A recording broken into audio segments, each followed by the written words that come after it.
Behold, my stuff. Ooh.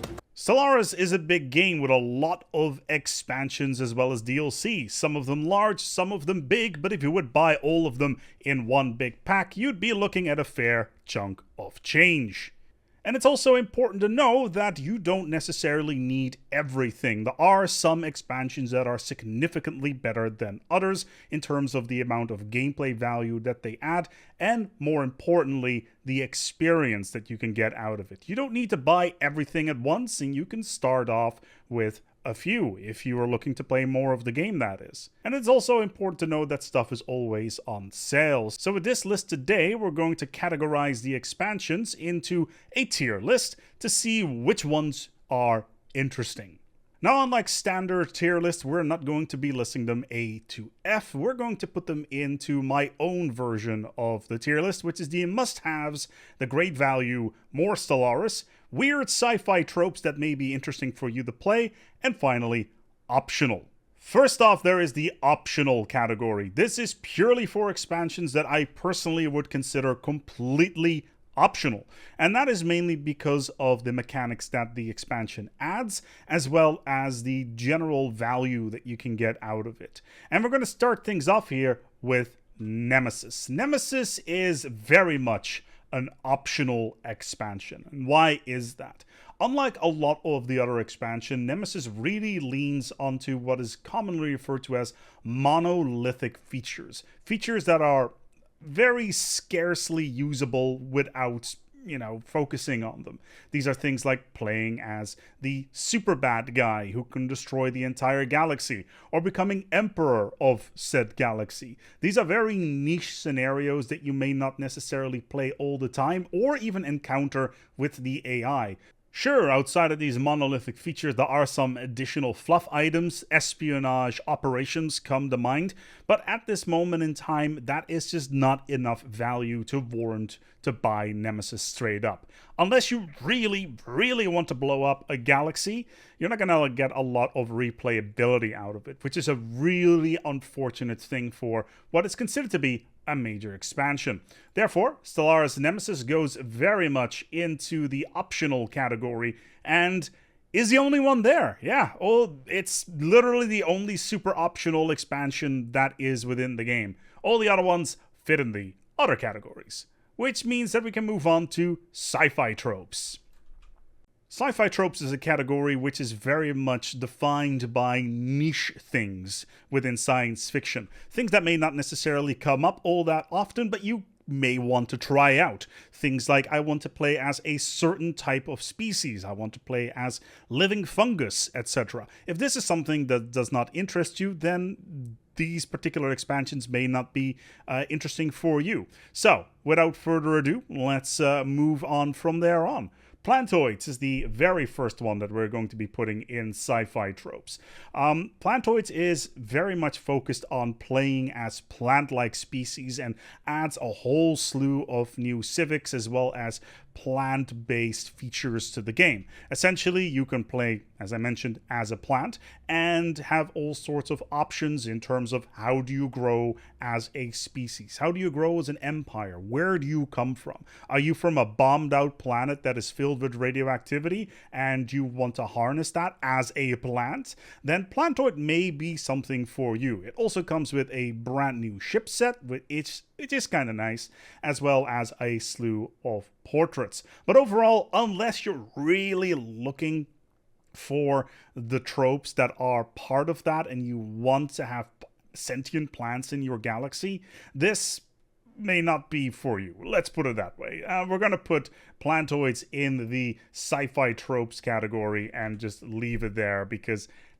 unless you're really looking forward to it, then don't worry about it too much. Then there is humanoids, which goes also in the sci-fi tropes category, and it very much focuses on the same sort of aspects of gameplay as Plantoids has. But instead, it is with humanoids. Do you want to play with orcs? Do you want to play with dwarves? Do you want to play with crazy human varieties, then this may be something for you. Plus, there is a origin there that is very, very good and very, very powerful. But unless you're particularly looking for science fiction tropes involving humans, you want to clone yourselves to the max and go completely crazy there, or you want to have a dwarf attribute added to you from fantasy, where you are very much focused on getting masterworks and stuff like that, really focused on consumer goods, etc., then this may be something that you want to try out. But aside from that, it is very niche. It is very specific. I would highly recommend for you to go and check out the overall feature set for this particular one. However, in general, again, niche and is absolutely not required in order to play the game or even enjoy it. It is nice to have, sure, and it fits a couple of cool categories, but in general, it's okay. It's very fantasy focused in that sense. We can put that in the sci-fi tropes category. If you really like that sort of thing, go ahead and pick that up. Have you ever wanted to play as rock people? Well, with lithoids, that is definitely an option. Once again, extremely niche. It is definitely not a required thing for you to do, but it does add a slew of very interesting gameplay to the mix. Have you ever wanted to play with a species that only eats minerals? Well, that is a thing that you can try out here. A species that, I don't know, regurgitates gas, minerals, motes, that sort of thing. That's a thing that you can get with lithoids. In addition, it gets itself a nice ship set. It looks very, very cool. You get unique traits for lithoids, which live very long and they can live pretty much anywhere. Overall, lithoids is a lot of fun if you're looking to get more Stellaris, but even more specifically, more niche stuff within Stellaris. If you're really looking for some additional experiences, then I would recommend lithoids for you because, well, it is a good set. I personally like it quite a lot, but it may not be for everybody, and it's very much fitting within the sci-fi tropes category. Then there is Necroids. Also fits straight in the sci-fi tropes category. Do you want to play as the undead, a parasitic race? Do you want to play as the Goa'uld? Well, here you go. You can play as that in Necroids. Again, not very necessary to get. It's a fun extension. It adds a couple of cool origins. It adds a ship set, which kind of looks so-so in my personal opinion. When it comes to this, you really want to play as a sci-fi race that is really focused around death. Yeah, then Necroids is something for you. Personally, I'm not the biggest fan myself. I very, very rarely play as it. It's nice to encounter in space, and hey, if you want to play around with, say, death cults and stuff like that, then this may be something for you, but personally, I'm not really a big fan of it myself. It's fun to play as for a couple of times, but it's not really my niche. Then there is Aquatics. Aquatics very much, once again, fits in the sci-fi trope category. It is very much about, do you want to play as sentient dolphins or sentient cuttlefish? Yeah, that's essentially it. They've got one of the better looking ship sets within the game. They've got an awesome cool shanty that comes with it. Don't worry, as soon as you watch the trailer, it makes a lot more sense. And on top of that, from a mechanical point of view, they've got a couple of very interesting approaches that really can make some for some really unique gameplay experiences, such as a dragon that lives in your solar system, or you live on a size 30 water planet and you can only really live on water planets, etc. Aquatics is really, really fun if you want more Stellaris and you're looking for some specific things that you want to play around with. So if you're looking to play as a Swolefin, then Aquatics is definitely something for you. But it goes into the sci-fi tropes category. It's a fun little jaunt, but not much more. And that wraps up the sci-fi tropes category, and it essentially consists of all the species packs. It's pretty much all you can say about it, really.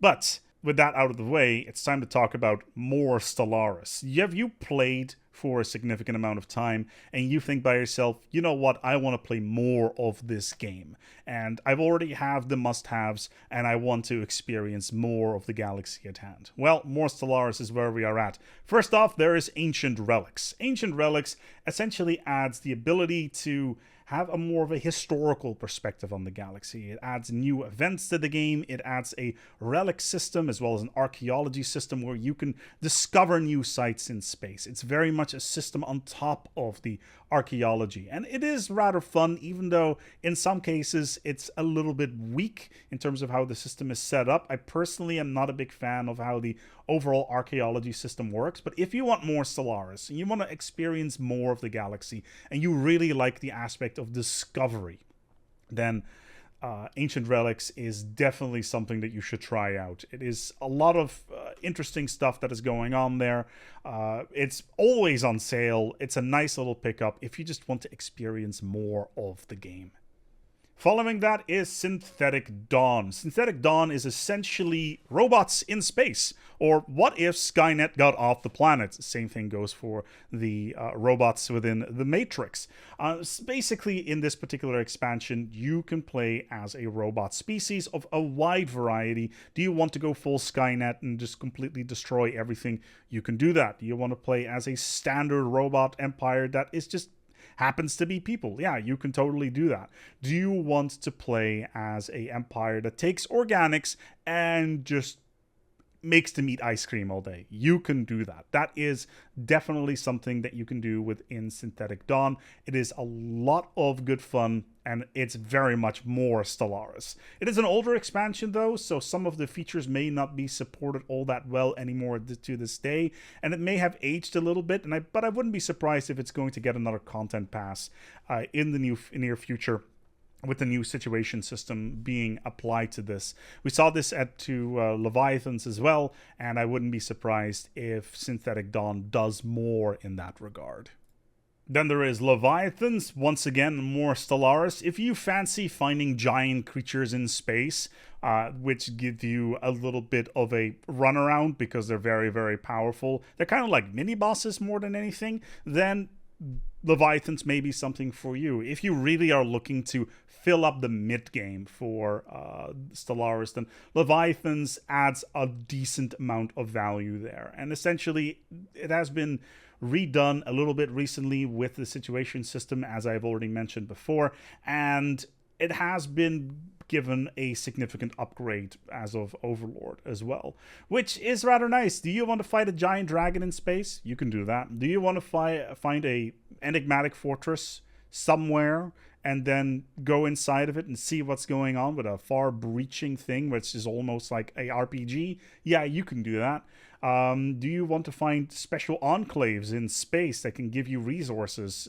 Also extremely good. Yeah, you can do that. Yeah, that's in Leviathans. It's very fun. It's very interesting. I very rarely interact myself with Leviathans anymore because until recently, killing them did not add a lot of value to the game, but that has changed, and I need to play around with that a little bit more myself. But overall, it just adds more Stellaris. It adds more wonder to the game, and I think that is something that can be very, very nice. And like I said, the enclaves add a lot of good value there as well. It makes the galaxy feel more alive.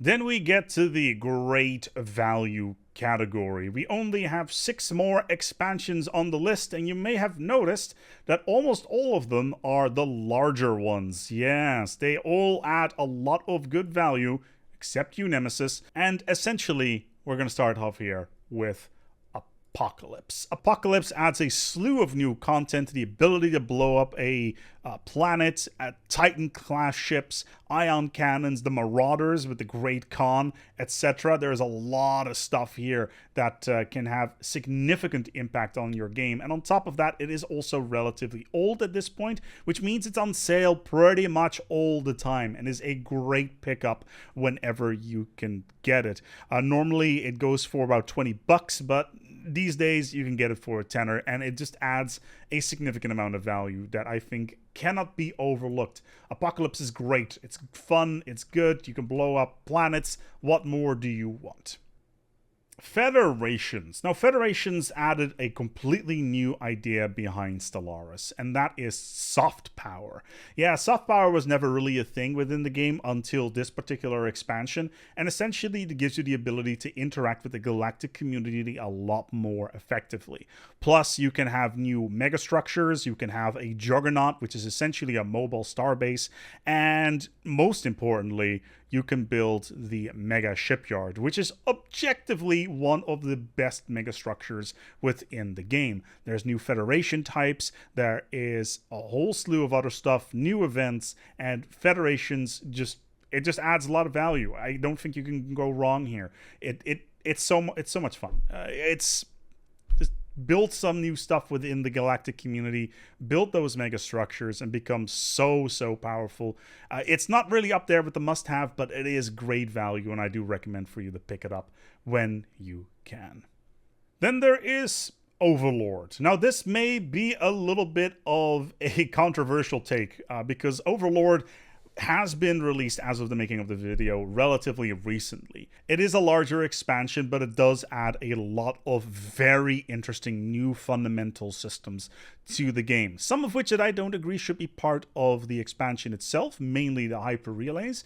But aside of that, it does add a lot of very interesting things.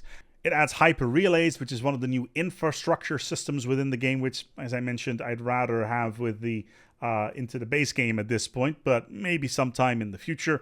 It adds a whole slew of new vassalization systems, so you can interact with other empires a lot more interestingly, and without necessarily subjugating them aggressively, you can invite them to become part of your empire and give them very specific roles. And it feels very Crusader King-y in that sense. For those of you who've played that game, that may make a lot of sense in that case. But in addition, it also adds 5 new origins, which are very cool and very powerful. You have yourself the ability to build orbital rings, which are one of the most powerful additions to planets in quite some time, aside from maybe of the Ecumenopolis, but we will get to that. And on top of that, there is a whole bunch of new technologies as well, and the quantum catapult, which is kind of a letdown personally, but aside of that, Overlord, if you can pick it up and if you're interested in becoming a kingpin in space, then Overlord is on the recommended list.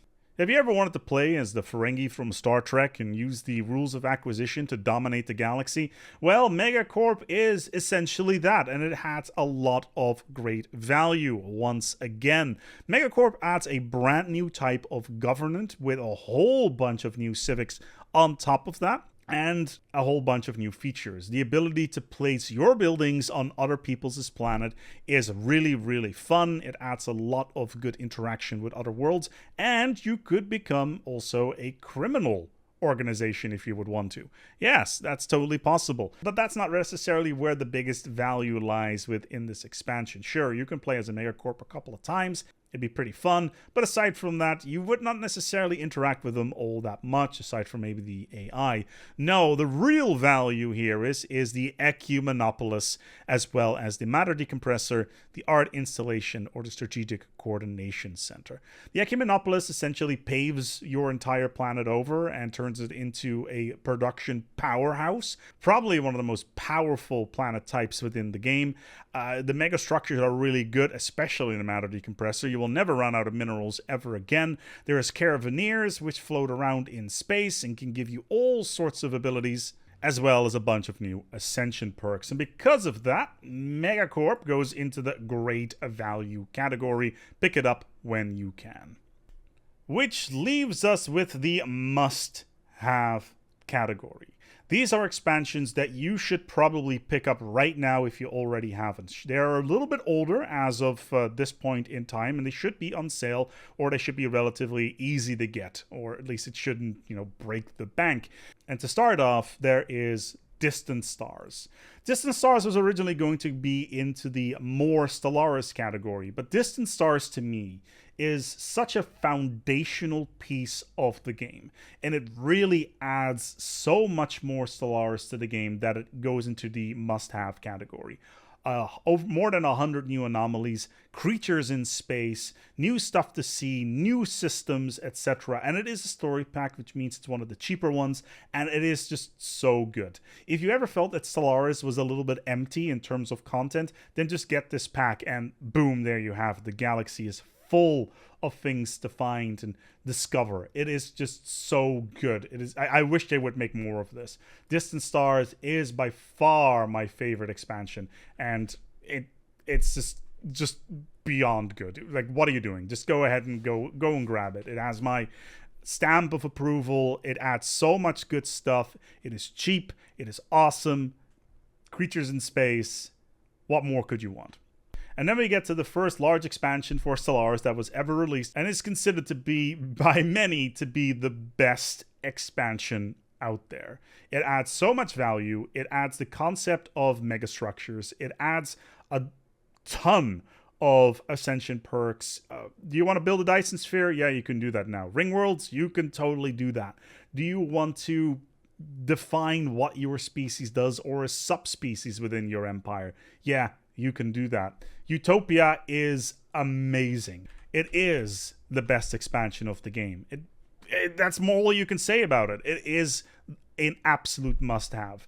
At the surface level, it may not seem to be too impactful, but the underlying mechanics and the stuff that it has done for the game cannot be overlooked. If you're buying Stellaris, or if you're playing Stellaris without Utopia, you are missing out, and should go out of your way to go and get it, because it is just so good and is the #1 expansion that you should get. Plus, it adds Hive Minds, which is a completely new way of playing, and especially if you're a new player, a good way to get the mechanics of the game into your fingers. It's great. And there you have it, a tier list for all the expansions within the game, and I would recommend for you to grab the must-haves if you want to play more Stellaris. All the other things like great value, that could be your next port of call. If those are things that you're interested in, then go ahead and pick them up. The sci-fi tropes, if you want to play as dwarves, then go ahead and play as humanoids. Do you want to play as sentient plants? Well, Plantoids is right there. Rock people, aquatics, etc. All that stuff is there, and if you want those things, then go ahead and pick up one of those packs. None of these, except for the must-haves, are required for the Stellaris experience. You can pick one of these and slowly over time play more and more, and then once you finish with one of these packs, play as one of the other ones. Pick them up and then play with, say, Overlord. All the stuff from this expansion that you've already have are still going to be there, and even if you don't interact with them, the AI definitely will, and that will keep things fresh. You don't need to buy everything in Stellaris. Just pick up what you want. Pick up what you need. If you follow this particular tier list and this particular guide, I think you'll be in a very, very good place. I've been playing this game for a long time, and these are my recommendations from top to bottom. I hope that you've enjoyed this, and maybe you have an opinion of your own. Feel free to put them down in the comments below. Do you feel that, I don't know, Leviathans should be a must-have? Then put it down there. I'm really curious about what you think. In the meantime, though, if you are a new player to the game, there is a link right now on your screen to a beginner's guide to the game where you can find out what you should probably be doing in the first 5 years of gameplay. And it's nice and slow. It's an introduction, and go and check it out, because tutorials within the game, pretty bad. These videos, again, I've been doing for a long time, so feel free to go and check that out. Thank you so much for watching, and thank you to my patrons. And until next time, take good care of yourselves. And remember, you don't need to buy everything. Just buy what you want.